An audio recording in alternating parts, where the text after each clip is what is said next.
Channel porters, all hands man your battle stations. Broadcasting live on the UnitedWest.org AM radio network and simulcasting on DirecTV, iHeartRadio, Roku, and the World Wide Web, this is Enemies of the State with Tom Trento.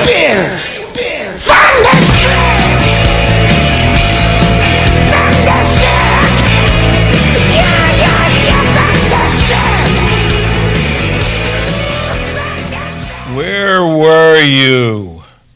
I was in front of your house, and you were nowhere to be. Where were you? In fact, I had a bunch of friends. Actually, we're down a little street, down the street from your house.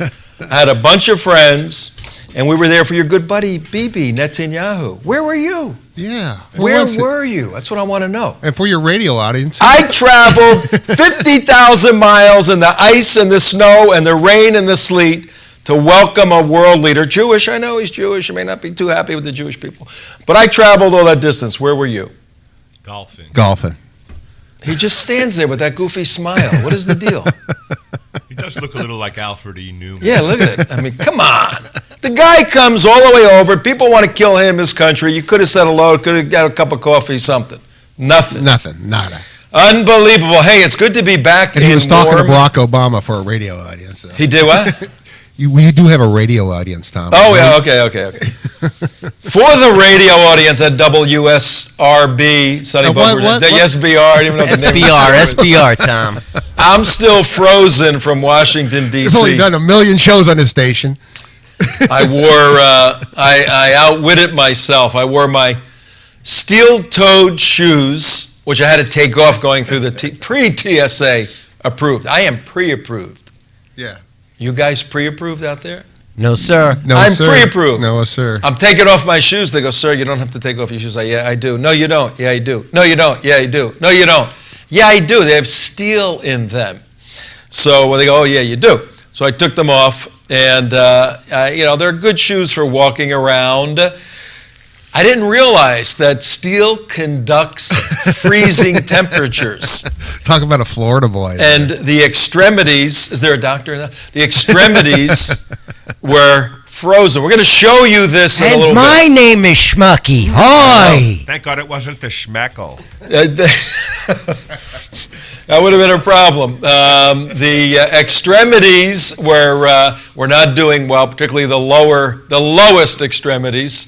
And it was a rough day for Alan Kornman and myself. Alan, brave guy from Florida, came to Washington, D.C., and the wusses, the chicken beep wusses, stayed back in the control room, fancy-dancy control room, while we froze our little butts off, bringing you a phenomenal event. We're going to talk about that event today. Tom Trento, you're a host, WSBR.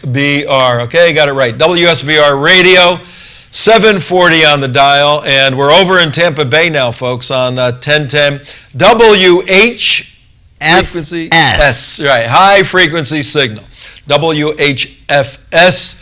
And we're just having a grand old time. It is good to be back in Florida, I got to admit that. But we've had an outstanding 3-day campaign. We entitled it Bombs Away, as you know, dealing with the proposition, the question, should the United States use military force to destabilize the infrastructure of Iran, the nuclear infrastructure of Iran? That's the question. We want it before all Americans, in fact, all citizens of the globe worldwide.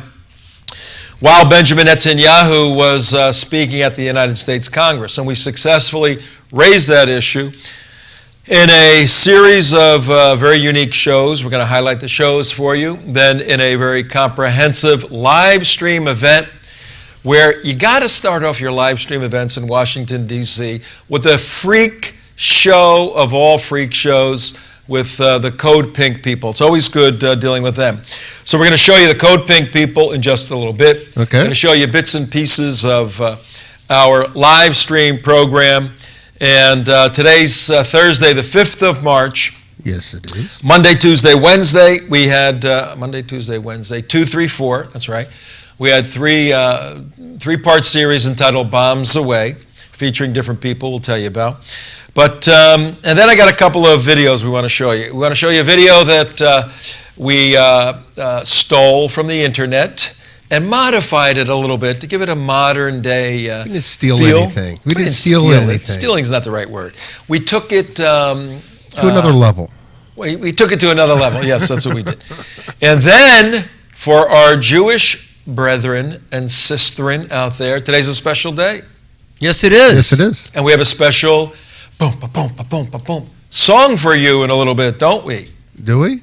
Yeah. What Yeah. song is that? We'll play that in a little bit. Anybody That's know a first for me. what the specialness of this day is for Jewish people worldwide? Yes. All three of you out there, do you realize in terms of the globe, the 7 billion people, there's about 3 Jews, relatively speaking, in the world? And you cause so much trouble. I can't believe it. Yeah. Unbelievable. But your winning record is actually pretty good. You got a pretty good, yeah, you got a good pretty good win-loss ratio there. yeah. Nobel Prize. Nobel Prizes. Yeah, pretty good with that stuff. We have a couple of Jewish brethren in our control booth. We have Damon's with us. Damon, hi, how are you? Very good. How are you? Good to see you. How come you weren't in you. Washington? Because we couldn't get on the plane, Tom. And then we have our mystery guest. We'll just call him 00Z. We have 00Z. Z, what's up? What's happening, my man? Oh. You got 2 of the 3 Jews in here. Actually, there's 3 of us in three of you here. in Yeah, there. they're Mark, all over there. They're all over there. They're Mark, right you're there. overwhelmed, Mark, aren't you? I know. I'm going to be taking over here. That's the reason I'm all the way over here in this far corner, you know. You were all Jews once. Yeah, we all, that's right. Actually, everyone was Muslim before converting, true. and it is your obligation no, to no, revert. Now here in the United West, we have a We have a Muslim. we have a Muslim and 2 Jews hanging out. We have unity. This we is have the coexistence. United West. It's a We're unite- diverse. We have diversity. Right, We have right. diverse. We actually have a Muslim fellow in our live stream program we're going to bring to you in a little bit who loves Jews. His life expectancy is real long, but he loves the Jews. In fact, you should call him and see if he's still alive See if from he's still Friday. alive, yeah. Or from Hey, you were on Tuesday. the air a couple of days ago. I'm sorry, Mr. Muslim guy's no Mr. longer. Mr. Muhammad is no longer here. No, it was a great event, and our show today, we gave you so much content that our goal today is to be contentless, okay? We have nothing of substance to talk about, just to relax, because I still am defrosting. In fact, Your toes are still defrosting. can you go to my Facebook page and we play my inaugural message to the world that I... Well, he's just throwing us curveballs all day today. I Is this taped- what's going to be a curveball day? You guys got a signal from Alan and I from jammed Washington, D.C., because they jam all the signals, frozen, in the midst of a bunch of crazy lefty code pinkos, or as Bonnie likes to say over at Bare Naked Islam, everybody needs to go to barenakedislam.com. Yes, Go they there for your daily dose of real Islam. Bonnie calls them code pinko skanks. And we don't want to speak disrespectfully about Of skanks, or what? Isn't a skank an animal, or is I don't it? know. Tom, that's a skunk. Oh, a skunk. Well, we don't want to disrespect skunks. That's what I'm by- saying. You know, don't by associating the code code pink. So I have a little inaugural message for the world, the cold world. If we can roll that up in a little bit, we'll come back with that, I'm sure. We got it. But- We got it. I was, look, Yeah. I'll set it up. We spent 3 very cold days. I'm from New Jersey. I lived in Chicago. I lived in Denver. I could handle the cold. No more. I can't. My blood has thinned out.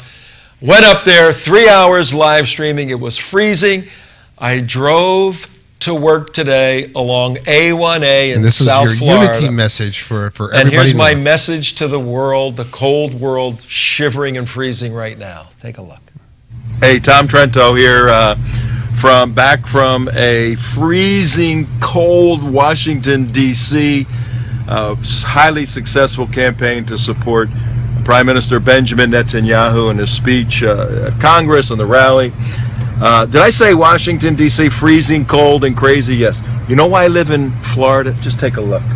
Just take a look. I'm on the ocean in in South Florida, and it's just 80 degrees today. Hi, everybody in Washington, D.C. I love Florida. It's great. See you soon back up there. Thanks for all your support. We had a tremendous 3-day campaign. We're going to have a great show talking about it today. See you later. Tom Trento signing off from 80-degree Florida. Bye. Hey, Schmucky, he's actually now in Altacaca. Yes, he reminds me more of myself every day. Okay, good. Yeah, I'm becoming a snowbird who lives here. No, I tell you what. Hey, Tom, next thing we should do, we should actually play that video again in front of the big board, and let him watch it again and comment on it. Can we do that? Can we get him to comment on the big board in this? Who, me? Yes. Sure, why not? Want me to go over there? Yeah, go ahead. Go on over there. This will be a first. Oh, you don't want to do this, man. This will be a first. We ready? See, this is the beauty of Florida. This is the beauty of Florida. All right. From a freezing cold Washington, D.C., highly successful campaign. Flip-flop short. This is the way This is better on the radio than it is on the video. Hello, everybody. How you doing? Did I say Washington, D.C., freezing cold? I got all these wires. I told these guys I'm not walking over there today. I have my shorts and flip-flops on. But you know what? I saw all these people trying to get out of Washington and Newark and everything, heading down to Florida. They always have about 45 wheelchairs on the flights to Florida. They load up the place, and everybody's there, and they go, I'm going to Boca. We're going down to Boca. Everybody goes to Boca. Hey, how about, you're lucky you weren't on that plane going into LaGuardia earlier today. Yeah. Hey, when your time is up, it's up. It's that simple. And I've flown about 1 million miles, actually. And thank God, couple of scary moments, but nothing catastrophic by any means. But our work this week was catastrophic for the bad guys, that's for sure. Our big idea for today is there is no idea. We're just going to have a little fun, relaxing a little bit. But if we had a big idea, it would revolve around the fact that Iran is an enemy of the state. Iran is behind most of the terror worldwide. And Iran has exerted itself to be a neo-superpower. They have exhibited all the characteristics to fill the criterion of becoming a superpower with regional control. They've done this in a unique way through proxy armies. And in light of their benevolence, in light of their capability to negotiate, Iran has wooed both the Shia, of whom they are part of that group, the Shia Muslims, but also very ironically, Iran has been able to co-opt huge swaths of Sunni Muslims under their protective umbrella, in particular the Hamas. And they are the primary supporters now of the Hamas in terms of money, of guidance, of weaponry, all of this. And they have adopted, now we know it's phony baloney, but they've adopted the Palestinian-Israeli cause as their cause, and they've extended their protective arms to these Sunni organizations. And they got the fat potentates in Saudi Arabia pooping in their pants, scared out of their minds, wondering, whoa, I'm going to lose my Rolls Royce and my head when these guys come into town. So we got some interesting stuff going on. But as it relates to the United States, this president, this guy over here, and the administration has switched sides, folks. They simply said, we had aligned ourselves on the Sunni side. Now, the Sunni side of the street, it's probably a song in there. But now the Sunnis are the weak horse, the strong horse are the Iranians. We're starting to realign ourselves with the Iranians, which necessitates handing over what they want in these negotiations. Thus, somebody had to take a stand in Washington, D.C. The individual that took a stand is Benjamin Netanyahu. On March 3rd, Tuesday, he took a stand argued to the world, no deal is better than a bad deal. You're getting a bad deal. And here we are today. You know, Netanyahu at this point is the only leader of the free world. Yes, that's a good point. Yeah, that is actually really Develop good it. point. What do you mean the only leader of the free world? Well, I mean, he's taking leadership where the United States has capitulated their position throughout the world. Yeah, and it does even get worse than that. The countries that you would think would be standing against Iran are aligning themselves even more because Iran has oil. They have strength. They're intelligent negotiators. When you look at a Persian, you look at these mullahs and their fancy, clothes and all of that, and then you compare them to the let's say, overly fed 6,000. There's 6,000 members of the House of Saud. Their whole family runs that country and just consumes everything. You look at those guys and you go, what do they actually have? What do they do besides building in the UAE? Big buildings and shopping malls. What do the Sunni Arabs in the Gulf do? What do they actually do? Well, they fund Hillary Clinton's campaign. That's one of the one things they do. They've donated a lot of money. What was it, over 1/3 to the Clinton Foundation? And it's legal because she's not officially running for the president. But if she was running, it'd be completely illegal. Hillary. She's getting some deep doo-doo lately. She's in some deep And doo-doo. I am very curious as to how her good friend Uma Abedin might have her hand in Uma's got some her of these lips emails. zipped. Uma's got her lips zipped right now. Yep. This whole, and we're keeping our eye on the Hillary, what are you going to call it? So many gates with the Clintons. We're keeping our eye on that situation. And Well, the biggest one, and I think this actually does have some standing, is that whole email chain that she has, where it's a felony. It's the same thing Petraeus got convicted on, was the whole not securing your emails. Well, she not only did not secure them, she completely took them away and kept them on her own personal server, which is completely against all federal law. And the fellow that she had set up her server in her home, a closed system, Right. Used a pseudonym, changed the letters of his last name. He's a very shady character. Eric Holtham, I think it's pronounced. He changed the letters around and did it under that pseudonym. So the whole thing stinks, but you know what? If she were to run for president today, she's going to get 44% solid of the Democrat vote, simply because the whole moral base, as we've spoken on this show many, many times over the past 30 years, has eroded to the point that character is not an important requirement anymore for public office. It's the clause factor. Do you know what the clause factor is? No. Santa? The Santa Claus factor. Whoever is the biggest Santa Claus gets my vote. And right now the Democrats are the biggest, fattest, dopiest looking Santa Clauses there are. And the 44% of the low information voters will simply vote for them. And for those of you who think that people shouldn't have access to your email account, no, that is not the case. For all you knucklehead liberals out there, when you are a public official in a public office, all your emails must be kept in a secure location, especially if you're a member of the State Department handling top secret material. Unless you're Hillary Clinton, of course. Unbelievable. You know what's so interesting about this is not only she said that top secret information wasn't handled on this unsecure server.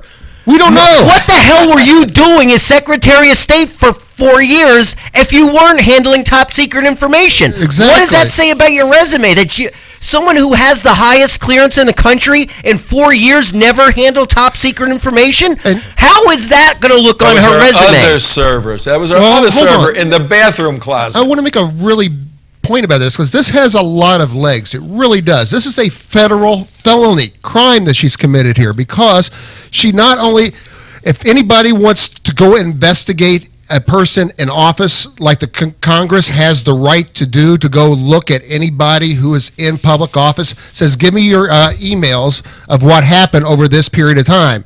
Well, typically what happens, they're on a government server, which the government controls, and the government people who run those servers say, okay, here's all the emails you requested, sir, madam, or whoever. But right now, since they're all on her own personal server, sitting over there in her closet, she says, oh, well, I don't know, I'll give you what I want to give you. No, that's not how it works. It's high time for a special prosecutor. Yeah. Yes. You really got Mark going, because Mark's an IT guy. I'm an IT guy. This is the whole point of, and plus just a security factor on this whole thing, to let a person in the Department of the State, such a high person as the Secretary of State, have carte blanche over how she controls and handles top secret information in her house? Give me a break. China can get in and look at that. Anybody can get in and look at what she has. I think that is just. Explode.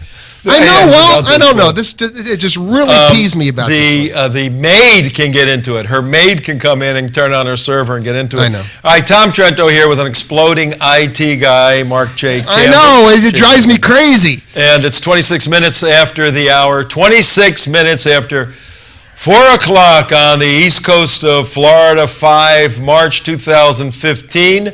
Let me just try something here. We're not your typical radio show where you have the news and the weather and all that stuff. We deal with national security issues, and we keep you informed and motivated and educated. But right now, Tom is going to do the weather.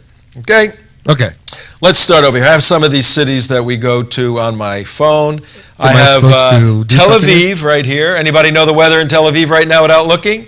Temperature? 65. 59. That was close. How about New York? hey, New York. 29.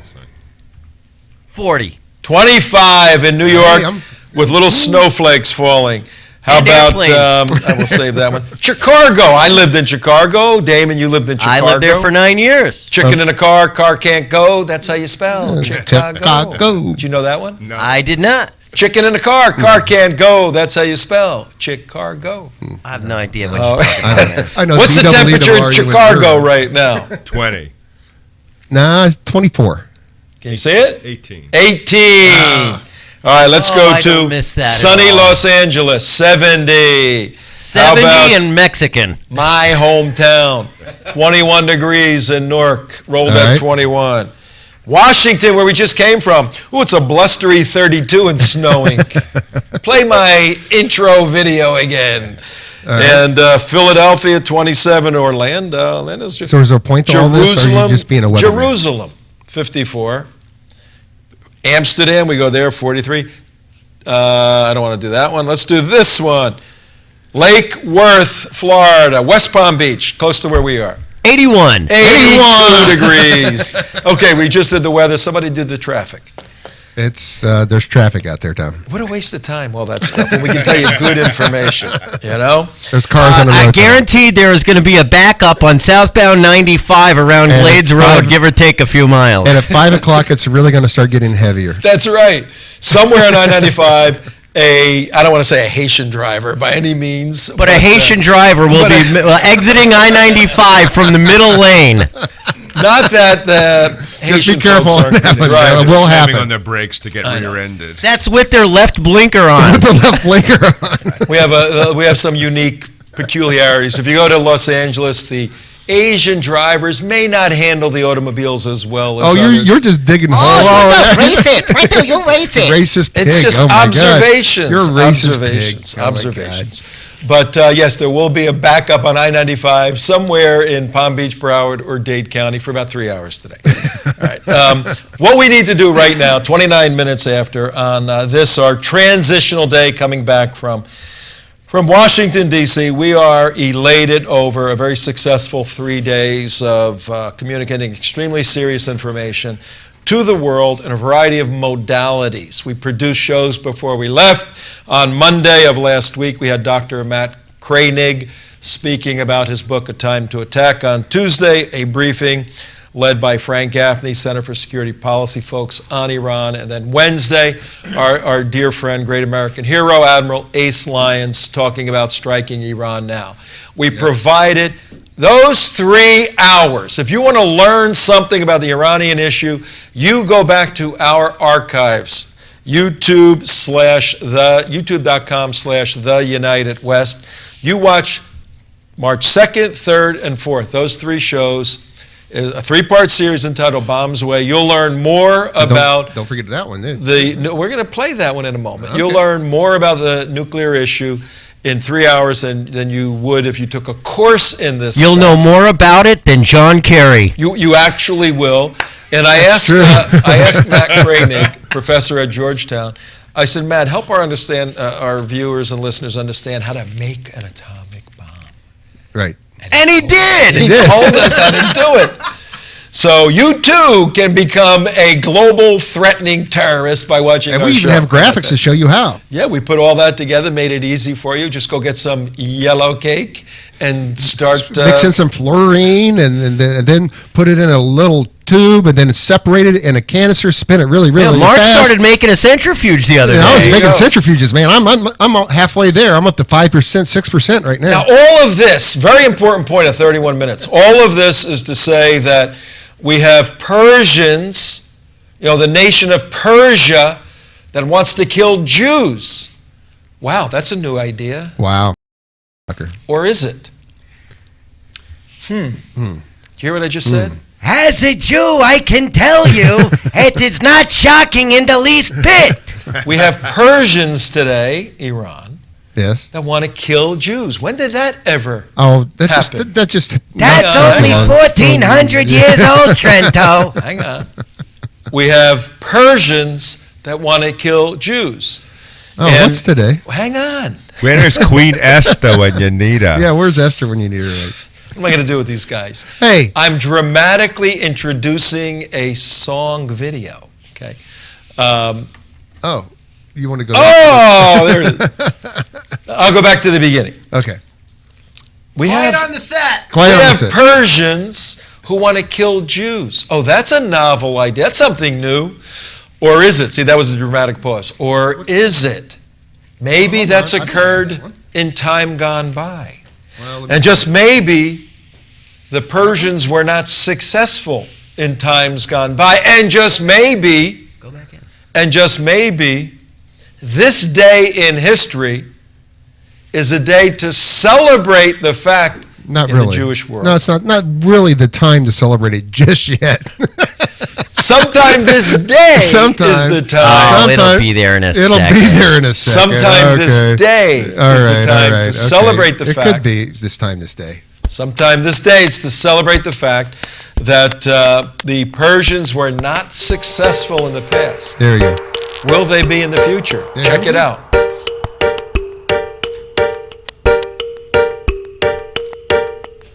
This song goes out to Ahmadinejad. The Jews don't fear you, we fear God. We don't give a damn about your evil plan, cause no man can stand up against God's hand. Not the first to curse us, won't be the last. And if I were you, I would learn from the past. Many came before you to do us wrong, but they're all long gone and we still stand strong. In ancient Iran lived a man named Haman, who rose in the capital of Shushan. When he walked down the street, every man he would meet was commanded to bow to the ground at his feet. But there was one guy named Mordechai, a Jew who served only God Most High. Day after day he refused to obey, so Haman decided he would make him pay. But it wasn't enough just to kill one man. Instead he devised a grand master plan and persuaded the king to kill every Jew from the land of Cush. The way the whole dude drew random lots to determine the date, put our people's lives in the hands of fate. And it fell on the 13th day of Adar. They would slay every Jew both near and far. When we heard the news, we wept and fasted. Sackcloth and ashes spread through the masses. We humbled our hearts, all of Israel. Prayed that the wicked Haman would fail. This song goes out to Ahmadinejad. The Jews don't fear you, we fear God. We don't give a damn about your evil plan, cause no man can stand up against God's hand. Not the first to curse us, won't be the last. And if I were you, I would learn from the past. as many came before you to do us wrong, but they're all long gone and we still stand strong. I just could not wait for the date that the Jewish people would meet their fate every day. He saw more than high. All right, let's do this. Let's fade out of there for a second. That's about halfway through. What's his name doing that song? Ari Lesser. Ari Lesser. He's from Cleveland, I think. Jewish rapper doing a song about the event of today where Persia tried to kill the Jews, where Haman sort of got one over on the king and said, oh, here's what we need to do, and we're going to kill not just one Jew, but all of the Jews. And times have changed. Times have changed. We've stopped that halfway. We're going to play the other half in a second to let you know what really transpired. But I think this is a perfect time to lay in, I don't know, a little song about one way to stop the Persian Empire from killing not only Jews, but everyone else, including Christians. So do you guys have ready another little song we can drop right in there to show you maybe what needs to be done? This could be Then we'll get Ari back to okay. Put a cap on this historical moment. So this is your solution and your analysis of your long-standing... How to keep the Persians from killing Jews, Okay, here we go. You ready? Bam, bam, bam, bam, bam, Iran. Bam, bam, bam, bam, bam, Iran.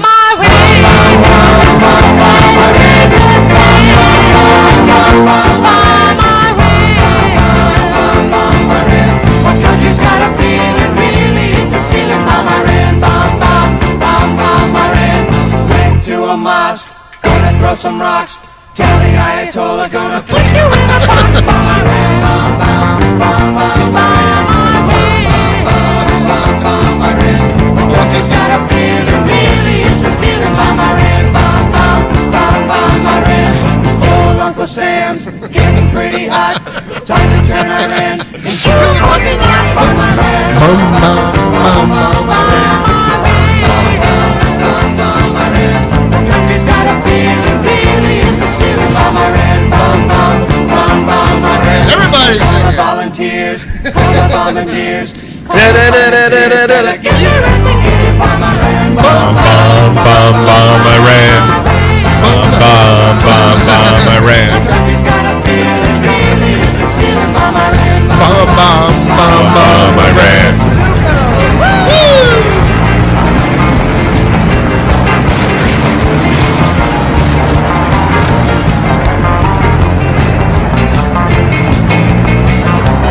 Yes, and we are definitely showing all the exact targets they should bomb during this whole program on the video screen right now.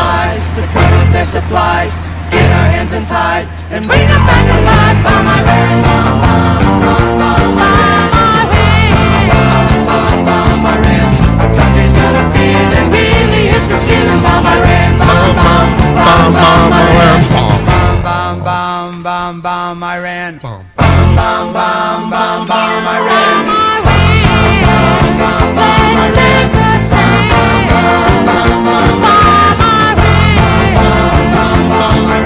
Our people you've been stealing, now it's time for dealing. Bam, Iran. Bam, bam, bam, bam, Iran.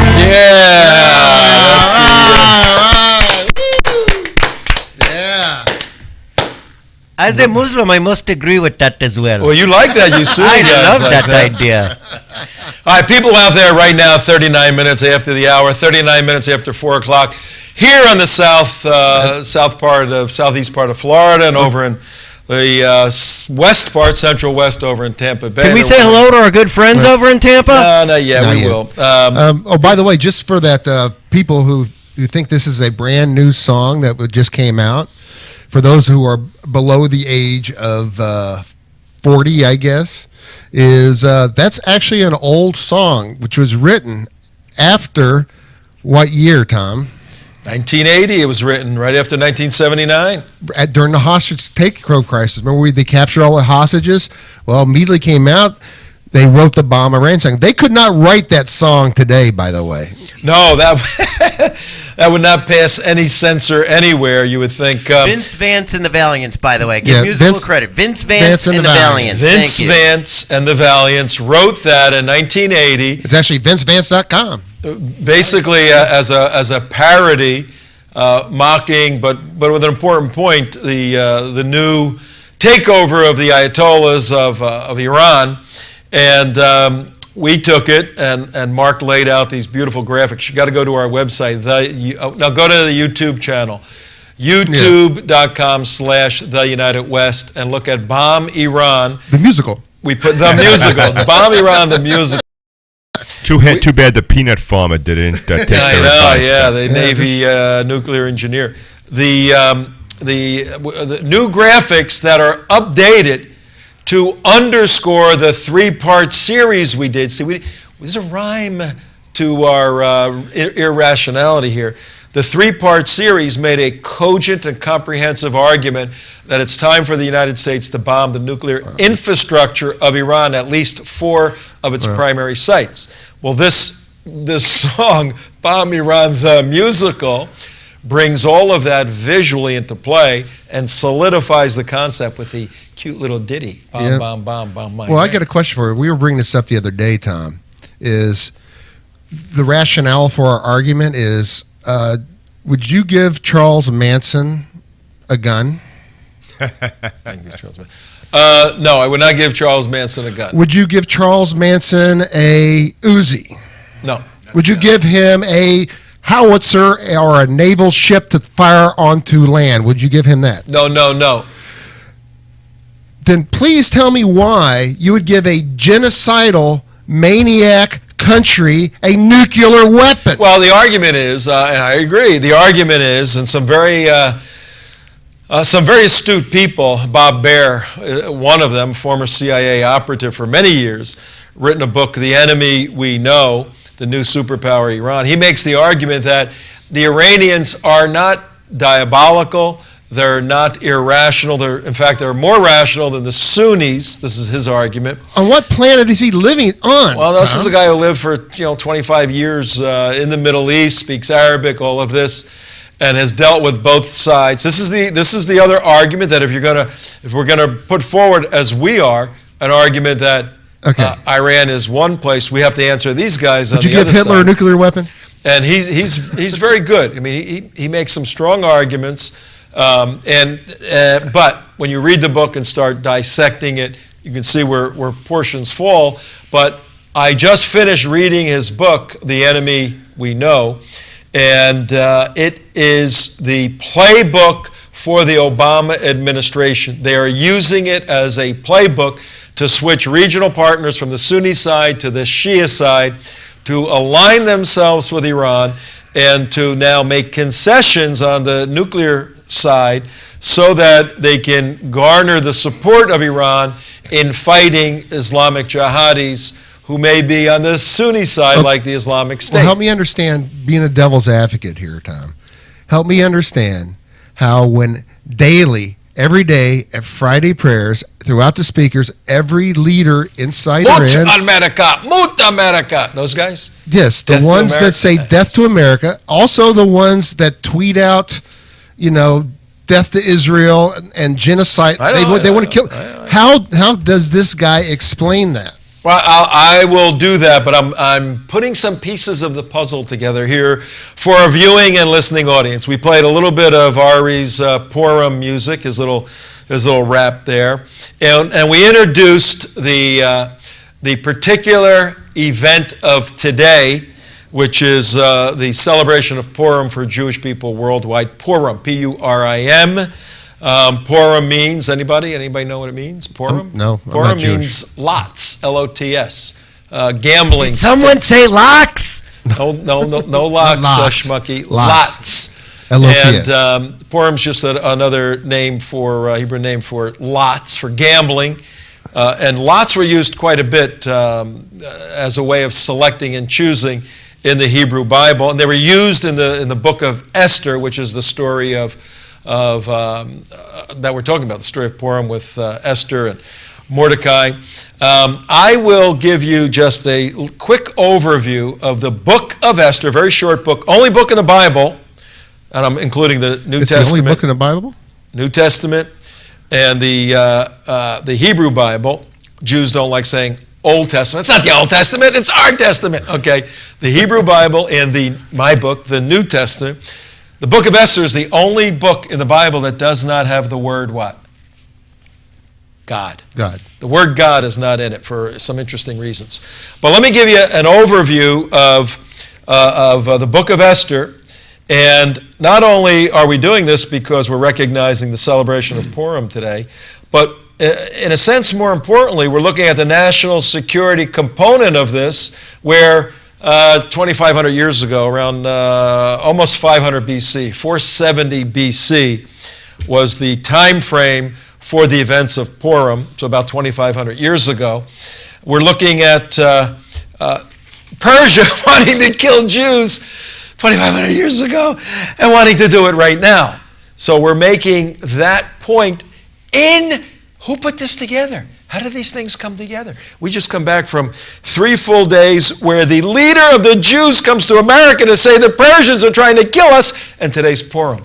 Who could have orchestrated something as interesting as that?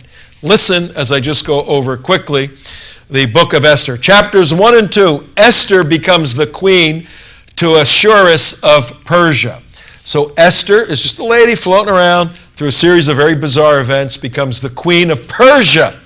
She's personally chosen by the king. The king loved Esther more than all the other women and found favor and kindness with him. The backstory there is he had a queen. She got out of the picture. He looked for another one, but all these wonderful people. Esther was just a quiet, nice little person. The king picks Esther. Very important point. Chapter 1 and 2. Chapters 3 and 4. Mordecai, Esther's guardian, basically, refused to bow down and pay homage to a very bad guy by the name of Haman.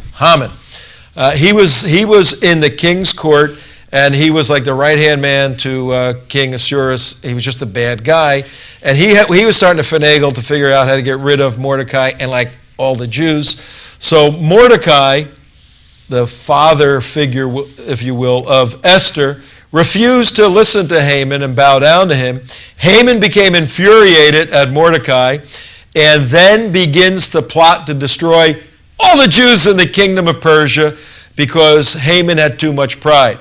Mordecai hears of the plot, reports it to Esther, the little girl he raised, and for if you remains, and he told Esther, listen, I raised you, you are Jewish.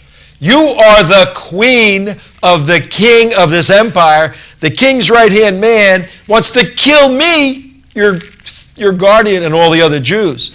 And this is the key point that is made in the book of Esther for all people, not just Jewish people. Mordecai said, for if you remain silent at this time, relief and deliverance will arise for the Jews from another place, and you and your father's house will perish. And who knows whether you have not attained royalty for such a time as this. Who can interpret what that means? I'll take a shot at it. I was basically saying, Mordecai told Esther, you need to tell the king that Haman is a very bad man, that you are Jewish, because till that point she had hidden the fact that she was Jewish from the king. And so she was a little concerned about that. But Mordecai, I thought it was her uncle or pseudo-uncle guardian. I guess it's disputed if it was uncle or just a guardian. An uncle works. Basically said what you said, Esther, you cannot remain silent. You have to go to the king, tell him that you are Jewish and that Haman wants to kill your whole family. And then if you remain silent, and the remaining silent part is very similar to what happened in the Holocaust and what's happening again today. Right now. That's why we're making this point, obviously, on Purim, ladies and gentlemen. Come on, wake up. Wake up, now, America! But a very important point I want to draw your attention to in chapters 3 and 4. It's a very short book. Go read every Jewish person, every Christian should read today the book of Esther. Very short book. But Mordecai says, for if you remain silent at this time, and people miss this sometimes, relief and deliverance will arise for the Jews. So he's saying, look, you may shut your mouth. God is going to protect us, and he will take care of us. But if you don't do it, if you don't rise to the occasion, your house and you will be destroyed. So he's given her sort of the velvet fist situation there. Chapters 5 through 10, Esther outwits Haman and takes her petition to the king, pleads for the protection of her Jewish people from Haman's wicked plan. The king, out of anger, has Haman hung on the gallows that Haman built for whom? For Mordecai. And it wasn't just Mordecai, it was Mordecai and the Jews. And the term lots in Purim, where that comes in, is there were actually lotteries to determine when each Jew was going to meet their fate at Haman's gallows. That's the so hence of lots. Oh. Yep, that's the so on this day. I mean, let's just take a second to draw some lessons. The way you interpret the Bible, you have to interpret it obviously historically, and then you make application where you can, where it's legitimate to the current situation. What's the main application we can take out of the story of Esther, story of Persians wanting to kill Jews, and God intervening in a unique way, putting the savior of the Jews at that point as the wife of the king, though she never told him she was Jewish? What lessons can be drawn out of this? God really takes his time in doing things. Yeah, that's a good Unitarian unicorn lesson, I guess. It's a long time to get there. It's I think one of the big things too, what Damon was saying earlier, was, if you stand by idly and watch your race get destroyed, a Holocaust is going to occur upon you, but God will eventually return the Jews to the rightful place in Jerusalem and on earth. Yeah, well, guess what? The Jews are back on their rightful place on earth, and it's another Persian coming to eliminate them. And someone's got to be the Queen Esther of the day. Yeah, there it is. Someone has to be the Queen Esther. And not to call Bibi Netanyahu Queen Esther, but he was playing the role of Queen Esther and telling the world of the evil. I keep thinking today's Monday. On Tuesday of this week, Benjamin Netanyahu basically tried to play the role of Esther. And you know what's quite interesting? Between his speech at AIPAC, and which I thought very, very interesting, and it's related to this whole Esther concept, is after the fact, people will applaud his decision. Yep. And just like what happened, not during the time, but after the fact, like when he was talking about, we bombed Iraq in the 1980s. 81 to get rid of their nuclear program. The people, the lefty liberals at AIPAC, stood up and gave him a standing ovation. Yeah, same type of scenario is happening again. And many of those on the left at AIPAC, there's such a disconnect in their heart and their mind. Their brain is engaged with the analysis that Netanyahu is laying out, yet their soft side, their bleeding heart wants to go over with Obama. But if you're driven by facts, folks, indeed, Benjamin Netanyahu, this is the big idea for today. Benjamin Netanyahu was fulfilling, whether he knows it or not, the role of Esther by standing before the most powerful body. If we carry this analogy out to the absurdity, the U.S. Congress was the king, and has the capability to wield a tremendous amount of power. Netanyahu, standing in symbolically on this Purim as Esther, was saying, look, you've got to help save my people. You, the U.S. Congress, men and women of the Senate, of the House, you've got to help us. 2,500 years ago, the Iranians, before they were Iranians, the Persians, and the Iranians still call themselves Persians, wanted to eradicate us, and we're going to do that, but for a very strong person with a belief in God stepping forward and asking for God's mercy and for the assistance of the king. The human element that God often uses for his divine providential purposes. And you Jewish people today, as you celebrate and have your parties and your hats and your celebrations, my Jewish brothers in the control room, why do you guys have all the parties and the hats and all the fun? What's that all about? The Hamantaschen is a triangular pastry and it represents the hat that Haman was famous for wearing. He wore a big triangle crazy hat. And when he was sent to the gallows, all the Jews, since then we celebrate by making the triangle pastries with the fruit. What do they look like? I'd like to see on a television show what they may look like for our audience. Oh, we have a radio show too. Oh, we're a radio show too. Pretty I'll tell you what they look like. They can taste it then. They look like a triangle. That's what they look like. I mean, how hard is the description? It's a triangle. It's a triangle, okay? It's a triangle filled with fruit. Like a Frito-Lay or whatever those it's triangle like those things. are. Yeah. There. Just a whole bunch of different. Oh, there you are, right there. Okay, all right, there you go. Hamantash. Hamantash, is that how you say it? Hamantash. Okay. You gotta spit a little at the end. I like the one with the prunes. They make me more regular. How do you like those, Smacky? Do you like those? I'm regular enough as it is. I don't need it. In fact, I started wearing diapers again. That's TMI, Smacky. It's TMI. Our show today, when you have one Jewish guy who has several kind of personas, when he's joined by another Jewish kind of control room. Oil and fire. Forget about it. We can get off the rails a little bit. It's Purim every day. And then you throw a Muslim in there too, an imam. Throw a Muslim in there, and then it just goes Then we nuclear. have a fight. But well, you're not fighting over here, Imam Abdullah. What do you think about all this Purim stuff? Hey, all of this is making me very uncomfortable. Being in a room outnumbered by Jews 3-1, when in the real world we outnumber the Jews 100-1. This is a form of discrimination. In fact, I might be considering a lawsuit against my employer, Trento. We don't pay you. If we paid you, you might have a lawsuit. We don't pay you anything. bring it on. Bring it on. I might contact that civil rights organization about you. How about we just do it the New Jersey way? We just meet together, you and I, quietly someplace, and one of us will persuade the other. And one of us walk away. Yeah. No big deal. Hey, but at One least, takes a nap, folks, the other one walks away. Yeah. at least, folks, we got to everything we said we were going to do at the beginning of the show. Remember all that stuff we said? Oh, you mean like going over the code pink, the Egyptian guy that loves Jews, and the Russian Jew from Jersey? We do have the code pink stuff. Well, you put the code. That's pretty good. If we had a Jumpin' Juma Freaky Friday coming up, then what we talked about, what we were going to do today, would just be so perfect for a Jumpin' Juma Freaky Friday. But today's Monday, isn't it? No, today's Thursday. Oh, it is Thursday. Oh, man, I haven't been here for a while. I've only thought it was Monday 3 times today. Well, what we're going to do tomorrow, we're going to do what we said we were going to do today. And we're going to have Wall, back by popular demand.